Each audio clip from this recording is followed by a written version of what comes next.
કાકા હા મહિના પછી મળ્યા છો તો હું એવું કહું છું આજે ઘરે આવો તમે, મસ્ત બહાર જમવા જઈએ. ભલા અત્યારે આ સિઝનમાં બહાર જવાતું હોય. બહુ મજા આવે. અમારી ત્યાં છે ને એક MBA થયેલી છોકરી છે, વડાપાઉં વેચે છે, એટલી ભીડ હોય છે. આ પણ એક કોન્ટ્રાસ્ટ જ છે ને. કેમ?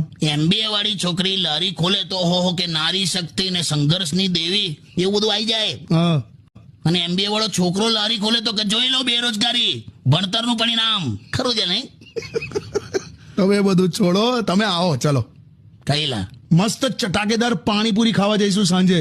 ના ભાઈ ના, કે મારા ઘર પાસે પેલો રાજસ્થાન વાળો છે, તમને તો ભાવે છે. પણ હવે પહેલા જેવો સ્વાદ નહીં એનો. હા, કેમ કે એણે હવે હાથ ધોવાનું ચાલુ કર્યું છે. હે સાચે? માર નહીં આવું. અરે પછી મસ્ત પાન ખાઈશું. પેલા બિપિન ની તઈ હા. મારે નહીં ખાવું. કેમ? હું મારા માવામાં કંકુ નીકળેલું. હે, કંકુ? ખરેખર ના હોય બે. મેં કીધું બિપિન આ શું લા? હા. તો મને કે કોઈને કહેતા નહીં, હું સોપારી ગોર મારત પાસેથી લઉં છું કે. તું જવા દે ને આ બધું. કાલે મેચ છે તો મારા ઘરે આવજો યાર જોવા. ના ના, એના કરતા તું આવતો રહેજે ને ભાઈ. મને કઈ આ ઉંમરે બહાર નીકળાય. શું ઉમ્મર કરો છો? હવે જઈશું યાર. લે તન તો મેચમાં રસ જ નહીં, તું એવું કહે. મને બહાર જવામાં રસ છે. ઓકે, ચાલો ને યાર કાકા.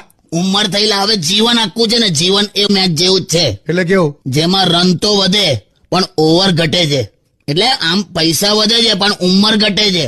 એટલે રોજ સારા કર્મોના ચોગા છક્કા મારો, જેથી ઉપર બેસેલો અમ્પાયર તમને મોક્ષની ટ્રોફી આપે. વાહ કાકા વાહ, ક્યાં ફિલોસોફી મારી હે. એ એવું જ કરશે કેમ કે એમને છે ને મને બહાર લઈને નથી જવી. બે ઘરે રહેજે, ગરમી તો જો. પણ ક્યાં છે હવે ગરમી? પહેલું ઝાપટું જ પડી ગયું. તો ગરમી નથી તો હું લેવા આટલો બધો પાવડર લગાડીને ફરે?